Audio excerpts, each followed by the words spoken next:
13 point roster, 200 point roster, विश्वविद्यालय के अंदर बहुजन समाज के जो स्कॉलर हैं, पीएचडी, नेट, स्लेट, तमाम जो हमारे युवा हैं, वो अब उनका रास्ता बहुत तकलीफदेह होने वाला है। सवर्ण आरक्षण 10% सरकार ने लागू कर दिया है। 3 दिन के अंदर सरकार ने उसे लागू किया।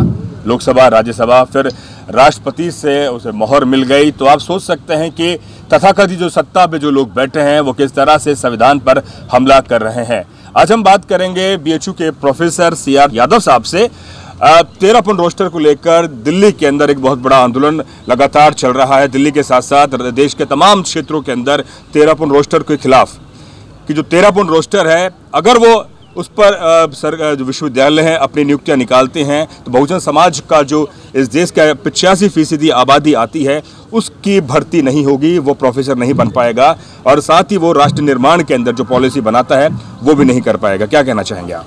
नहीं, देखिए, तो 13 पॉइंट रोस्टर जो है सरकार की बहुत सारी हत्यारी घोषणाओं में सबसे ज़्यादा हत्यारी और सबसे ज़्यादा खतरनाक घोषणा 13 पॉइंट रोस्टर है जी। यह न केवल यह बराबर कहते रहते हैं कि आरक्षण खत्म नहीं होगा, खत्म, ये सीधे सीधे बहुजन समाज के आरक्षण को खत्म कर देने की योजना, और ये तो खत्म कर दिया है। 13 पॉइंट रोस्टर के द्वारा न हमारे बहुजन नवयुवक महाविद्यालयों, विश्वविद्यालयों या शिक्षा संस्थानों में न उनका एडमिशन हो पाएगा और न तो उन्हें नौकरियां मिल पाएंगी। अभी से उन्हें बेरोजगार बना दिया गया है, पूरी तरह से बना दिया गया है, क्योंकि जिस तरह से लागू किया गया है 14वें नंबर पर एक अगर विभागवार फैकल्टी के द्वारा होता था तो उसमें हमारा कुछ बनता था। जब विभागवार होगा तो एक विभाग में कितने अध्यापक होंगे? अगर उसमें 50 अध्यापक हों और 14वें अध्यापक के नाम पर एसटी आएगा। कोई आदिवासी लड़का अगर है नौकरी में तो 14 वैकेंसी अगर खाली होगी तो 14वें नंबर पर हुआ है, कहीं नहीं होता। कोई विभाग में तो नहीं मरा होता, 2, 4, 3, 4, 5 ऐसे ही विभागवार निकलते हैं। तो इसका मतलब सीधे होता है कि ओबीसी, एससी और एसटी का कोई आगे अध्यापक नहीं हो पाएगा, एकदम खत्म हुआ।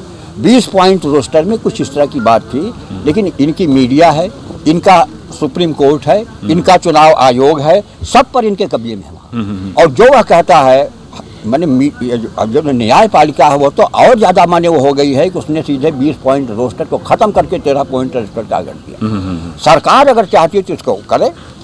10 पॉइंट रोस्टर अवैधानिक है।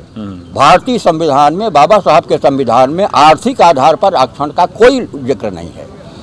आरक्षण की जो बात सिर्फ इस रूप में है कि जो बहुजन समाज, वंचित समाज जो बहुत पिछड़ गया है, वह शिक्षा में, शिक्षा और सामाजिक प्रतिष्ठा के आधार पर उसे रियायत दी जाए ताकि वह शिक्षा के क्षेत्र में आगे बढ़ सके और सामाजिक प्रतिष्ठा प्राप्त कर सके। यह उसका मतलब लक्ष्य है। यानी शैक्षणिक और साहित्यिक संस्थान के रूप में उसका आरक्षण दिया जाता है। अगर सरकार की देखिए सवर्णों का आरक्षण है, 3 दिन के भीतर वह जो है घोषित किया गया। घोषित करने के बाद सीधे संसद में वह पास हो गया। पास होने के बाद वह राष्ट्रपति के यहाँ चला गया। तीसरे दिन राष्ट्रपति का पूरा ये भी मिल गया वहाँ।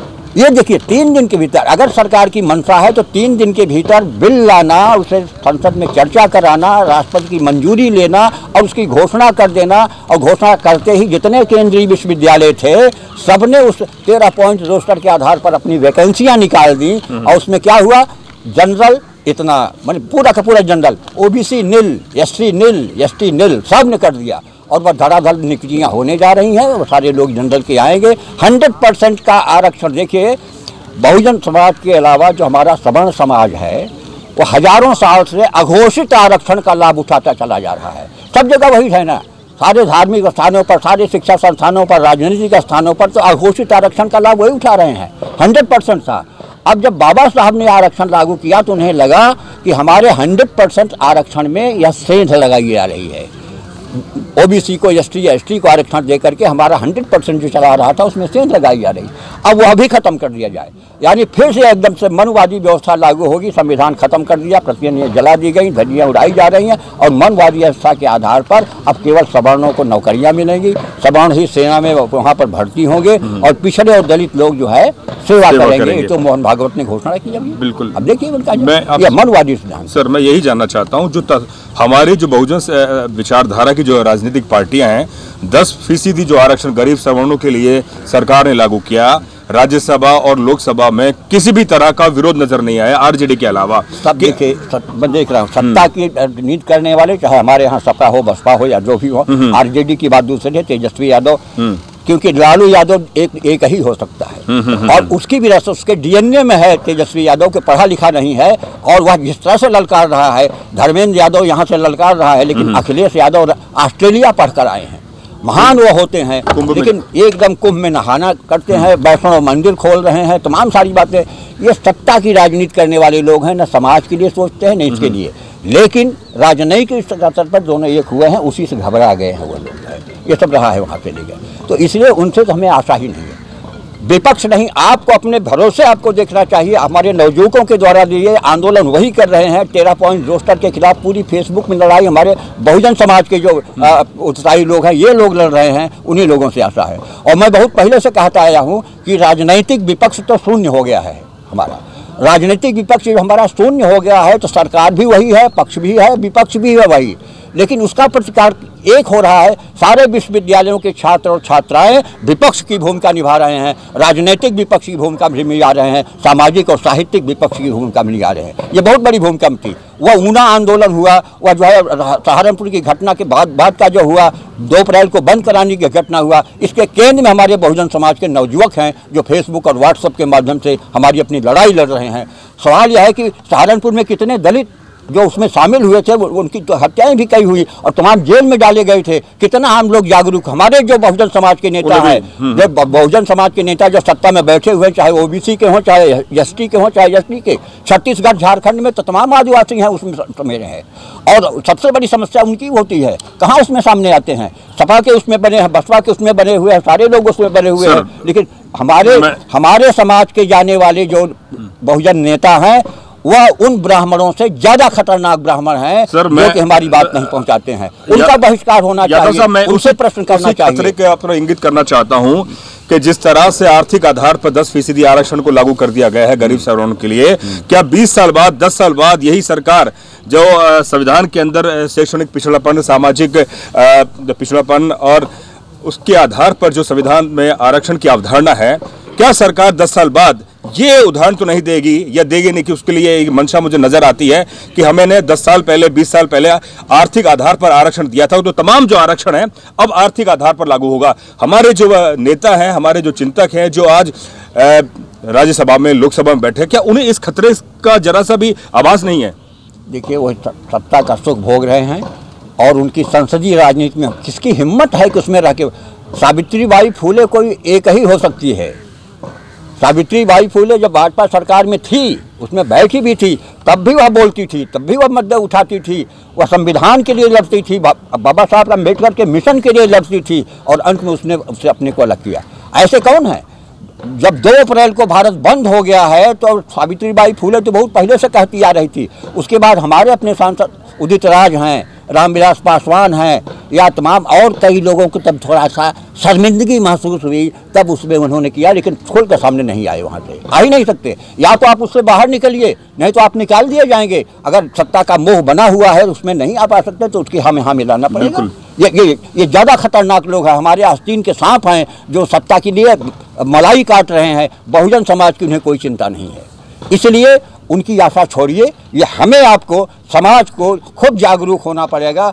जो बहुजन साहित्य महोत्सव के माध्यम से यही संदेश जा रहा है कि बहुजन समाज एकजुट हो, अपने अंदरूनी अंतर्विरोधों को भूल करके, अपनी असहमतियों को भूल कर एकजुट जब सड़क पर आ जाएगा और ऊना आंदोलन की तरह जब जाएगा, सरकार झुकेगी वहाँ से। गुजरात में जब उसमें आया तो गुजरात में जब मुख्यमंत्री बदला गया और जब ट्रक पर ट्रक जो है मरी हुई गायों को लाद कर कलेक्ट्रेट में फेंक दिया गया वहाँ ले आकर के, तब उन्हें वह हुआ। तो जैसा मैंने कल कहा था ना कि गाय की राजनीति चलने लगी थी, और उसी में उस समय हमारा एक जनगीत प्रसिद्ध हुआ था कि गैया बैरन बवाल किए जाए रे, राम घरे गैया, रहीम घरे गैया, कौन मोरा मजहब सवाल किए जाए रे। ये उसमें चल रहा था, गाय की राजनीति, भारत माता की राजनीति, और ये तमाम दुनिया भर की मुद्दे जो हैं केवल धार्मिक उन्माद और हिंदूकरण और ये सब करने के लिए किए जा रहे हैं। और हमारे बहुजन समाज के जो लोग सत्ता में शामिल हैं, चाहे वह विधायक हो, चाहे सांसद हो, चाहे मंत्री हो, वह उसी प्रकार के उल्टे सीधे बयान देते हैं जैसे कि वे लोग देते रहते हैं। बिल्कुल। ये अगर सामने खड़े हो जाते, मजाल नहीं है कि हमारे साथ हमारा आरक्षण खत्म कर दिया जाता। और 10 साल की बात आप छोड़िए, अगर मिशन 2019 सफल हो गया तो आरक्षण तो खत्म कर दिया गया। 10% उसकी बात छोड़ दीजिए, उनका 100% हो गया, हमारा बिल्कुल नहीं है। हम बेरोजगारों की लाइन में खड़े हैं। यादव साहब, संक्षिप्त में आपसे मुलायम सिंह यादव का जो बयान हाल ही में दिया गया है उसके बारे में क्या कहेंगे? देखिए, मुलायम सिंह की बात मत कीजिए। मुलायम सिंह को मैंने 5-7 साल पहले किया था, जब बिहार का चुनाव हो रहा था, महागठबंधन सरकार जीती यहाँ से, ये भाजपा का प्रचार करने गए। और मैंने बहुत पहले एक पोस्ट लगाई थी फेसबुक पर कि मुलायम सिंह धोती के नीचे हाफ पैंट पहनना शोभा नहीं देता, वो हाफ पैंट दिखाई पड़ जाता है। भाई उसके नेकर तो पहना जा सकता है, ये सब हो सकता है, लेकिन हाफ पैंट जो है अगर धोती के नीचे आप पहनेंगे तो ये सब इससे नहीं चलने वाला है। उन्हीं का बेटा बाबा, यह तो हमेशा सत्ता की, परिवार की राजनीति, सत्ता की राजनीति की, लेकिन समाजवादी पार्टी के नाम पर, लोहिया के नाम पर जो बहुजन समाज है, कम से कम उनके नाम पर रखा। बसपा के नाम पर वो सब रहा। कई बार बसपा के जो बुद्धिजीवियों ने कहा कि अम्बेडकर की लाश पर राजनीति कर रहे हैं, उनका नाम जरूर लेती हैं, लेकिन वह उनके मिशन को आगे नहीं बढ़ा रही हैं। कई बार भाजपाइयों के साथ समझौता किया, मनवादियों के साथ समझौता किया, 3 बार समझौता के सरकार बनाई। इसलिए हमारे उत्तर प्रदेश में अगर इन लोगों की नाकामी न होती तो भाजपा के आने का, जोगी के आने का कोई मतलब ही नहीं था। लेकिन अब आंखें खुली हैं थोड़ा, और उपचुनाव जो यहाँ पर हुए सब लोग जीते। बहुत बहुत शुक्रिया यादव साहब। हमें अपनी असहमतियों को दूर करना होगा और अपने मुद्दों को लेकर, चाहे राज्यसभा हो, लोकसभा हो, तमाम जो राजनीतिक मंच हैं या सामाजिक मंच हैं, अपनी आवाज को बुलंद करना होगा। आज़ादी के 70-72 साल बाद भी अगर हम 13 पॉइंट रोस्टर की खिलाफत नहीं कर पा रहे हैं तो मुझे लगता है कि हमारी बुद्धिजीवी और हमारे इस सामाजिकता पर भी बहुत बड़ा सवाल खड़ा होता है। CR यादव साहब ने एक पूरा जीवन देखा है, तो उसी जीवन के मार्फत वो अपनी इस तमाम सामाजिक जो वेदना उजागर कर रहे हैं। खासतौर पे जो मुख्यधारा का मीडिया है वो कभी भी बहुजन समाज के दर्द को बयान नहीं करेगा या उसके बेहतरी का निर्माण वो साझा नहीं करेगा। तो ये हमारा जो मुख्यधारा के इतर बहुजन समाज का जो मीडिया है वो आपको इन तमाम घटनाओं को आपको साझा कर रहा है। और 3 दिवसीय इस साहित्यिक सम्मेलन के अंदर तमाम लेखक, चिंतक, विचारक यहाँ पर आ रहे हैं और अपनी बात को वो कह रहे हैं। बहुत बहुत शुक्रिया।